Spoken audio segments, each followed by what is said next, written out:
साफ हो जाएगी। ऐसी तो करोगे। वही आप स्नान करने के बाद जो वस्त्र उतारते हैं उसको साफ कैसे करते हो? थोड़ा सर्फ साबुन लगाते हैं, उसको रगड़ते हैं, पानी से धोते हैं, तब जाकर वो साफ होता है। वही आपके रसोई का कपड़ा है। रसोई यानी जिसमें आप भोजन बनाते हो, उसमें तेल चिकनाई इत्यादि सब लग जाता है, लगता नहीं लगता? और वो कपड़ा आपको साफ करने के लिए दिया जाए, आप कैसे करोगे साफ? गर्म पानी करेंगे, गर्म पानी में साबुन सोडा जो भी डालना होगा सब डालेंगे, उसी गर्म पानी में उस कपड़े को भी डालेंगे और गर्म पानी में उस कपड़े को निकाल कर उसको रगड़ेंगे, कूटेंगे, पीटेंगे। और ये क्रिया एक बार नहीं, कई बार दोहरानी पड़ेगी, तब जाकर वो कपड़ा साफ होगा। तो जैसा कपड़ा वैसी सफाई, जैसा पाप वैसा दंड। जीव जैसा पाप करता है उसको दंड वैसा ही प्राप्त होता है। कोई सोचते हैं महाराज जी मरने के बाद आत्मा को कहाँ दर्द होता है? किसी ने कह दिया दर्द नहीं होता।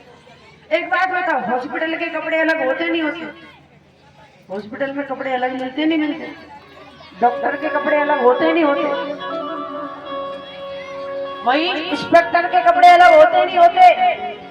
कलेक्टर के कपड़े अलग होते नहीं होते? फौजी के कपड़े अलग होते नहीं होते?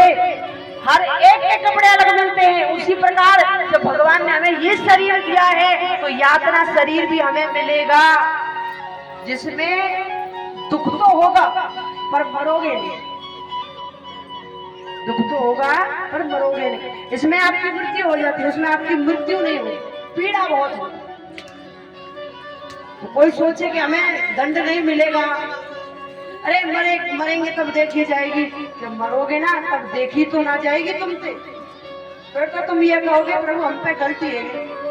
फिर वही 84 लाख योनि पड़े। अरे समय नहीं है, समय रहते आप भगवान को प्राप्त कर लीजिए।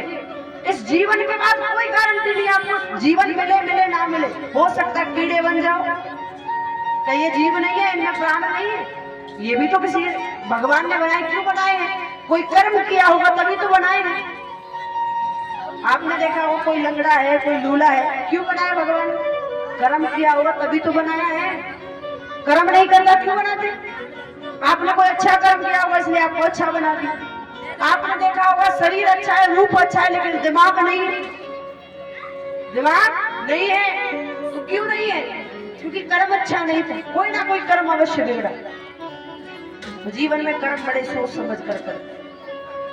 जो स्त्री अपने पति को छोड़कर, जो नारी अपने पति को छोड़कर पराये पुरुष से संबंध बनाती है, या जो पुरुष अपनी नारी को छोड़कर पराई स्त्री के साथ संबंध बनाता है, उसको रौरक नरक में ले जा करके स्त्री के लिए लोहे का पुरुष और पुरुष के लिए लोहे की स्त्री तैयार करके गर्म करके दोनों को बांध दिया जाता है।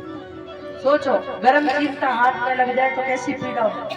वहां पर जब ये कर्म करोगे तो इतनी पीड़ा होगी कि आपने कभी विचार भी नहीं किया होगा कि इतनी पीड़ा हमें मिल सकती है। जिस प्रकार जैसा कपड़ा होता है वैसी सफाई होती है, उसी प्रकार जैसा पाप होता है वैसा ही दंड होता है। सुख भोगने के लिए जीव तैयार है, याद रखना दुख भी हमें ही मिलेगा, पड़ोसी को नहीं मिलेगा।